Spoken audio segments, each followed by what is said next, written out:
All right, folks, we're going to start a walkthrough of here, and because we're kind of a larger group than we expected, we're kind of going to keep it moving and kind of just walk through some of our major rooms and just kind of quickly give an overview of what we're doing. My name is Matt Schenck. I'm technical director here at Otherworld Philly. My role is I keep the tech picture moving globally. My history is in production. I come from concert production and such, so that's kind of how I look at things here. I see one big show that we're running 6 days a week throughout the year, and I don't know if you work in production, but staying up 6 days a week is a lot of work. And I have my tech team here. David, my main tech. Dylan is our main projectionist over here.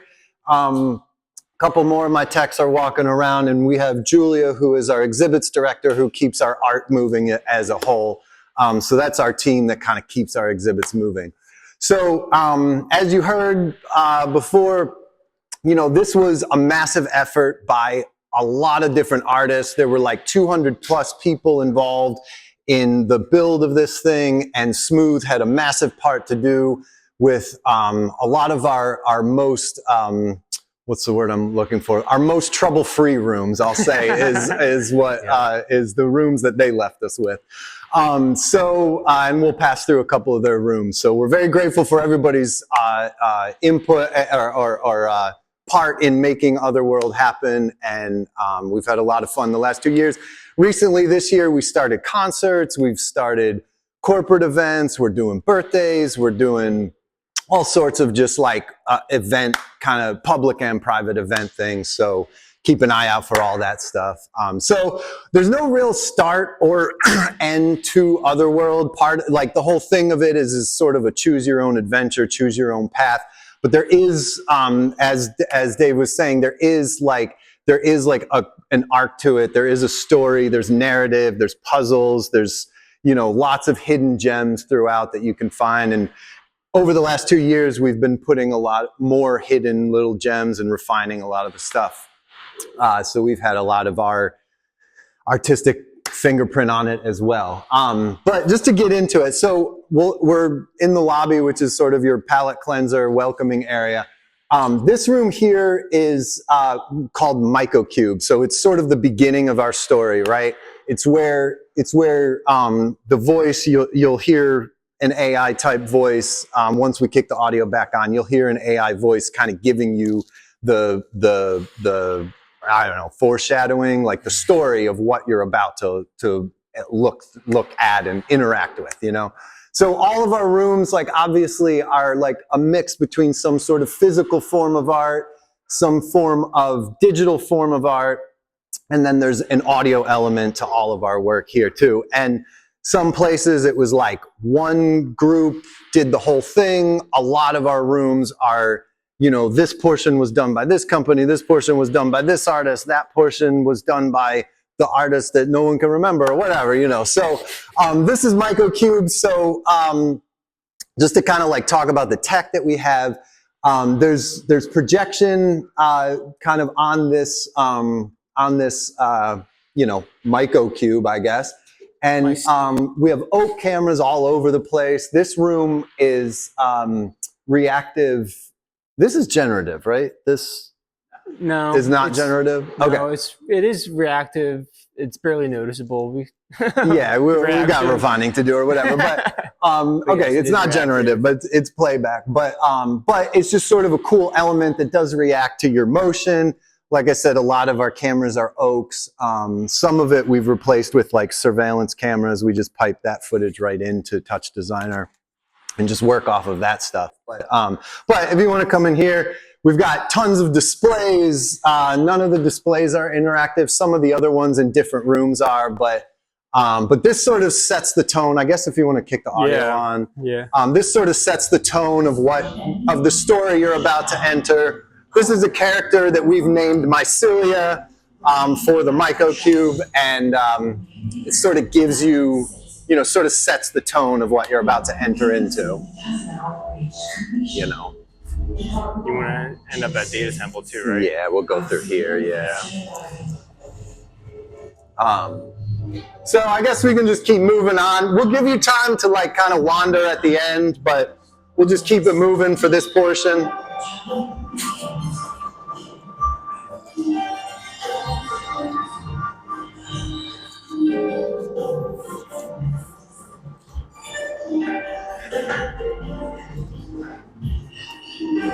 It's not too loud.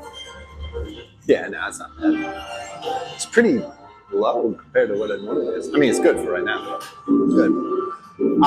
So for those of you who can hear me, this is what we call Data Temple. This is also a smooth room.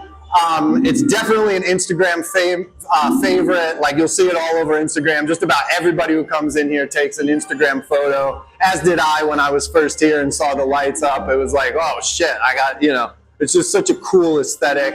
The whole concept with this room, we are currently printing new caps, so ignore the ugly beaten up caps, but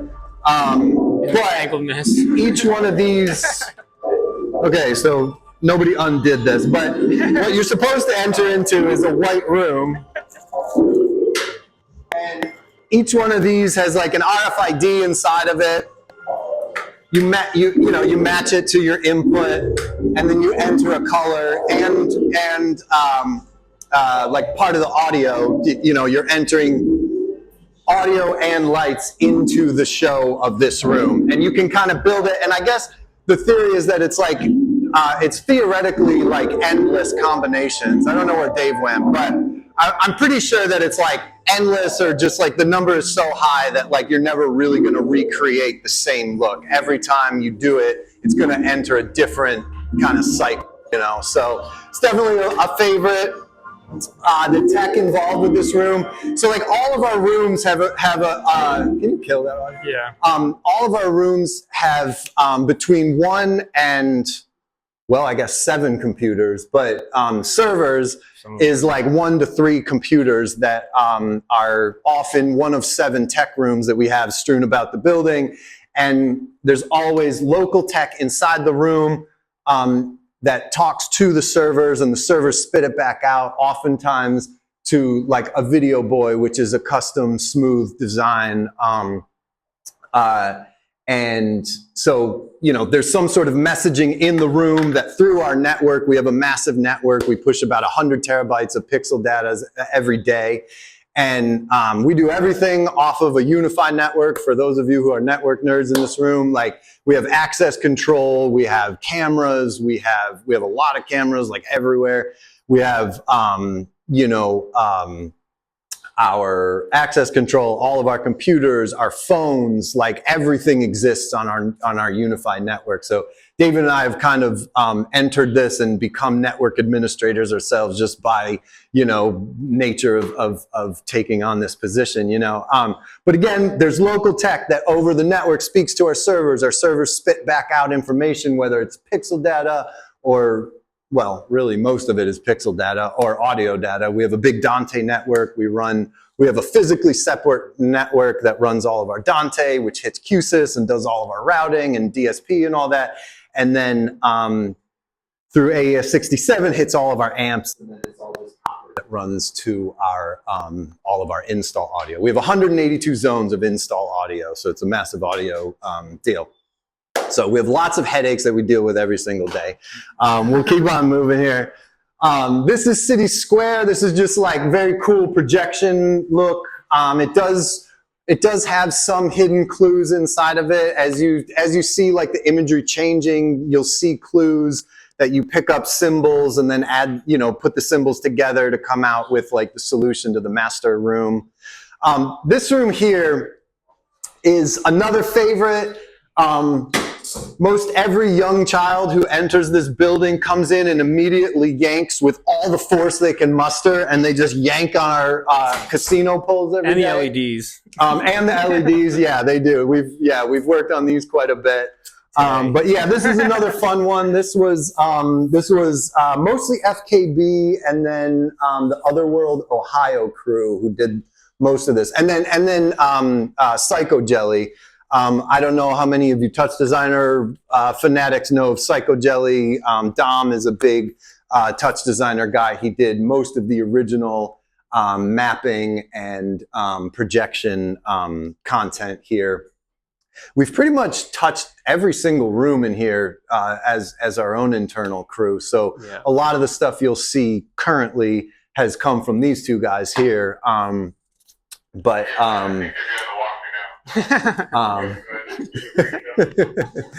told him that 20 minutes ago. Yeah, we're on the walkthrough now. So yeah, this is a very cool one. It's physical elements that, I forget the combo. Julia, what is this?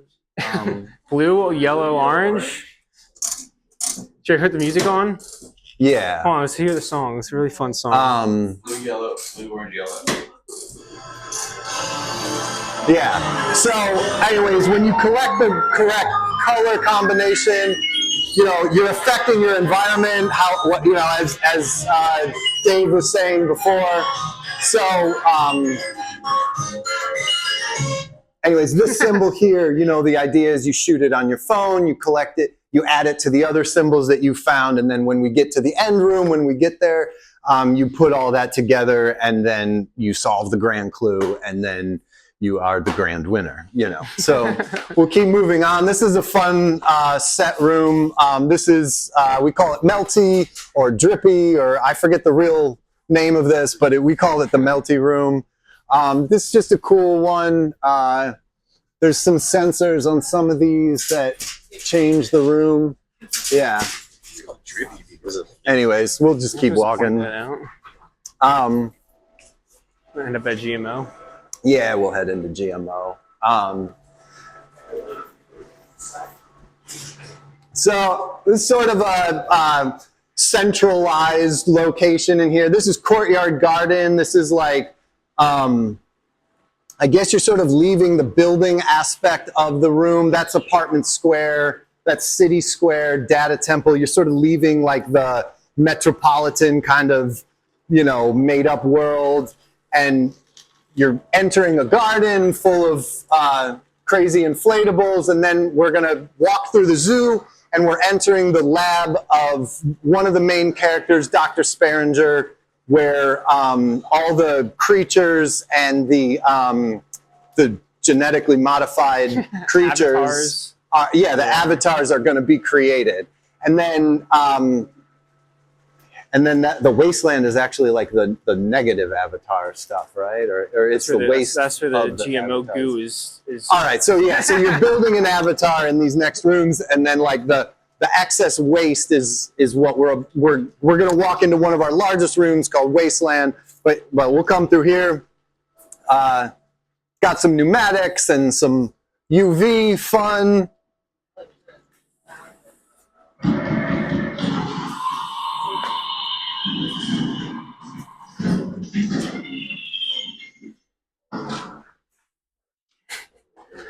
So maybe like, I don't know, maybe every time we walk to a new room, just put the audio on for a second. Yeah. Just to kind of give it, and then they'll filter in.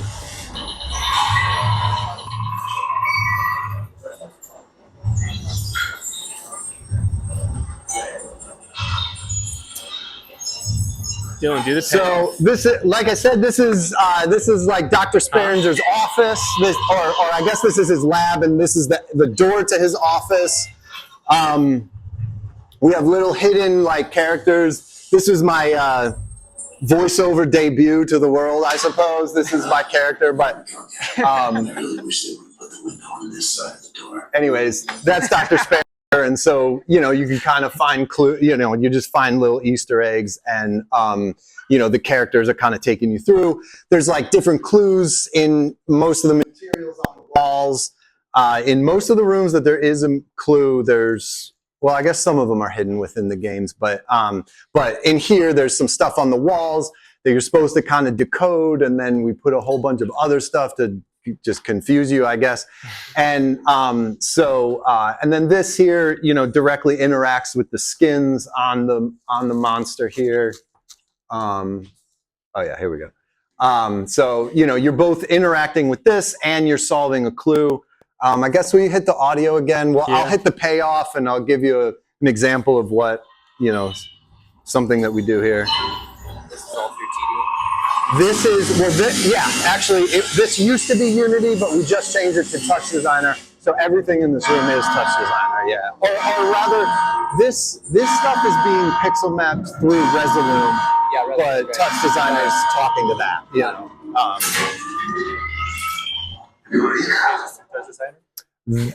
Yeah. This was a Unity thing that I think Smooth initially rolled out, but Dylan just redid the UIs through TouchDesigner. So this TouchDesigner and Resolume, as we just said. Resolume does the mapping of the tubes. So anyways, that's just an example of one of our payoffs. You know, you find these clues and you're like, oh, I set this thing this way, and you hit the buttons and it does the thing, you know, and then everybody gets excited. So yeah, you're here creating it. I can't remember if this thing has a name or not, but the what? Squelch. Squelch. Squelch. All right, yeah. Yeah. I used to think that this was called Zugma until I realized I was reading Zoo GMO. So there you go.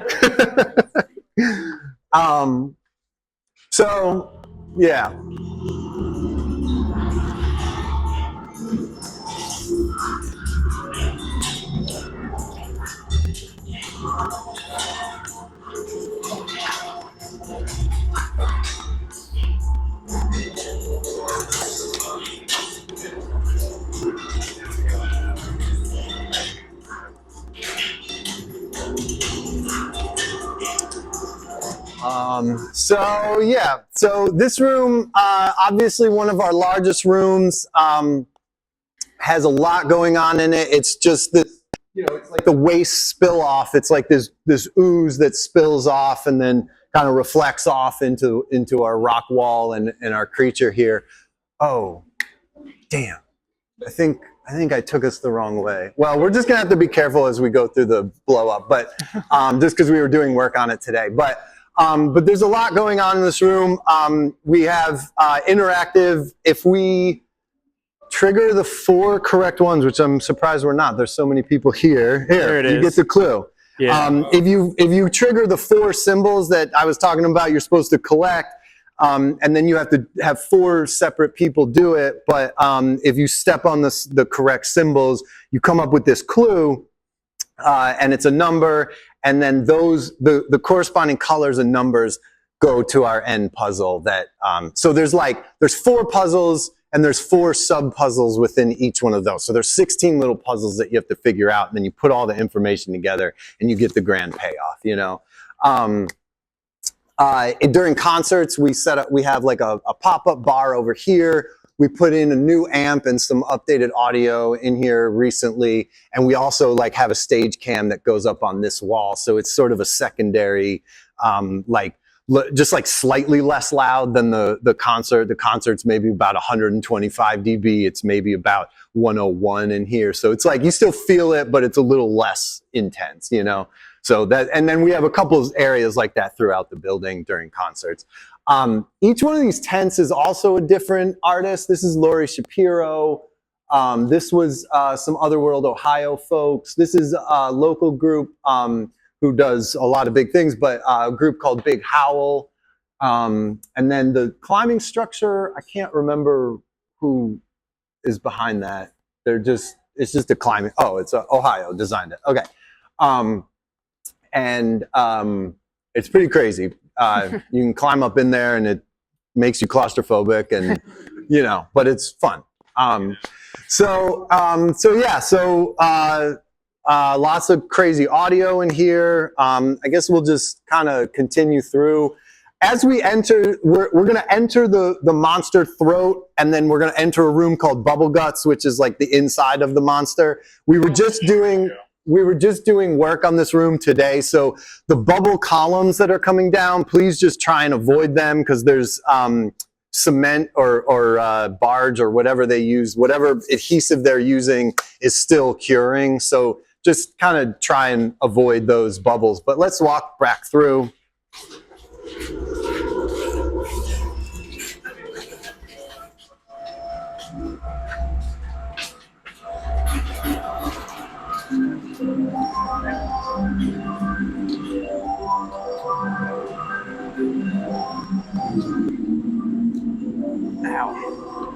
So,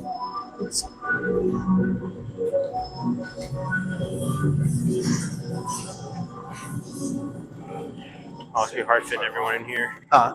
It's gonna be hard to fit everyone in here. Yeah, I know. Yeah.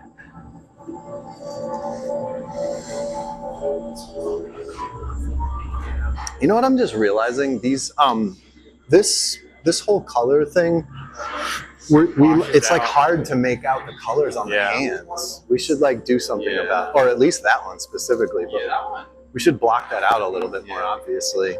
Sorry.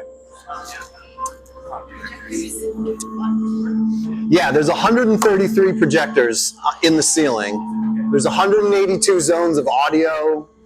There's like 65 displays. There's over 500,000 LEDs in the building. You said there are oak cameras too? Like Yeah, actually this room used to be oak, but yeah, Wasteland has oaks. This room has oaks. Venue Hall has oaks. that's for LiDAR or Able just to Dan. people that are in the room. Yeah, it's for motion interaction, tracking interaction. You know, we just put up another oak. He's got, for special events, he's got this this special like tracking thing where if 3 people walk together, there's this big explosion on the walls and stuff. It's pretty cool. So yeah, so this is this room is Coalescence Cavern. This is sort of the pinnacle of the whole puzzle journey. This is like the end, you know, grand prize where you put all those things together, those numbers and those colors. Most importantly, the colors, or no, I guess that tells you the order that you're supposed to go in. Okay, so the numbers and the colors do matter. And you're supposed to put that information together, and then we'll just pretend that that we've done the puzzles. And this actually was a big breakthrough for our internal crew. These are capacitance sensors, and we were using oaks to go off that. We were using oaks to trigger the you know, the color here. But it was just causing a lot of problems, and because of the angle and the distance that we had to mount it from, it was just nonstop headache. So we ended up changing to like a capacitance sensor, and it was sort of the, I don't know if it was the first thing, but it was an early thing that our internal crew kind of figured out, and you know, figured out how to like sort of augment our own space, and sort of cracked it all wide open. And since then, we've just been changing everything, really. But anyways, I'll trigger the main clue and kind of show you the grand payoff, and then maybe we walk back into Venue Hall, and then kind of just let you guys hang out and do whatever. But just hit the audio. Yeah. So just in the correct color combination. This room's also in surround. Restoring harmony to the realm. The founder's order. This is the twisting tower from my dreams. A place without order. I've devoted my existence to perfecting my city. But if Adam does not reign here, who does? The mayor's chaos. I can feel the ancient power here. It's older than even the old city. But I am neither mayor nor maestro in this land. Could it be the home of the jester? The couturiers' creativity. I've woven so many dreams into dresses, clothes, and costumes, but never imagined a place as free as this.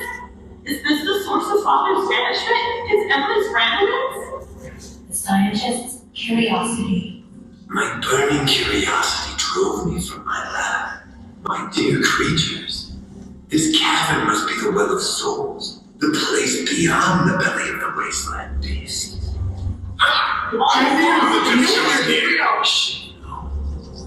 You are the master of the realm, the walker of worlds. Another fun thing is it interacts with our environment out here. We changed the surrounding rooms as well. Go forth, past the willow and beyond. Make sense where there is none, and saying nonsense where there is too much.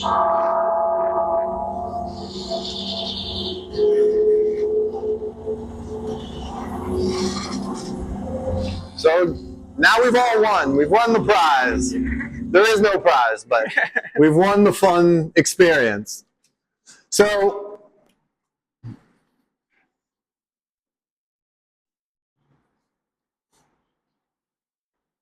our tracking doesn't seem to, oh yeah, I guess it's following you. So it's picking some of us. So now we're getting back to right where we start, or right where we were anyways. But yeah, so this is what we call bamboo forest. There's like 300 of these things up here. These are just these giant acrylic bamboo stalks that we have in here.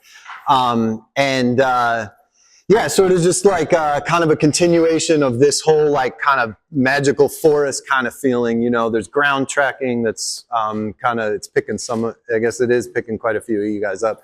This is also oak cameras. You'll find them kind of just like hidden in the ceilings, you know. I don't know what else to say about this. So like this is like a main concert area too. It's kind of fun. Like we've got 28 projectors in Venue Hall alone. We've got 8 more in here, 12 in that room. We have something around 48 that Dylan is live VJing. And then like he's producing content and just like affecting the content through our throughout the night. And then David has light control and is affecting something like, I don't know, 250,000 pixels in real time as the concerts are going.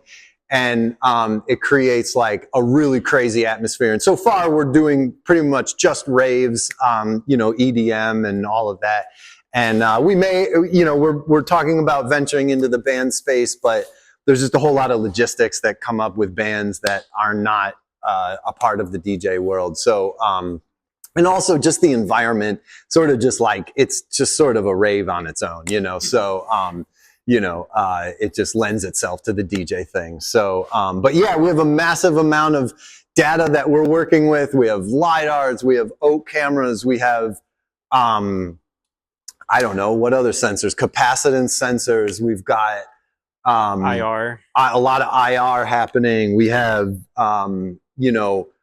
we have 65 computers in the tech rooms. We've got, I don't know how many thousands of miles of cable in the ceiling.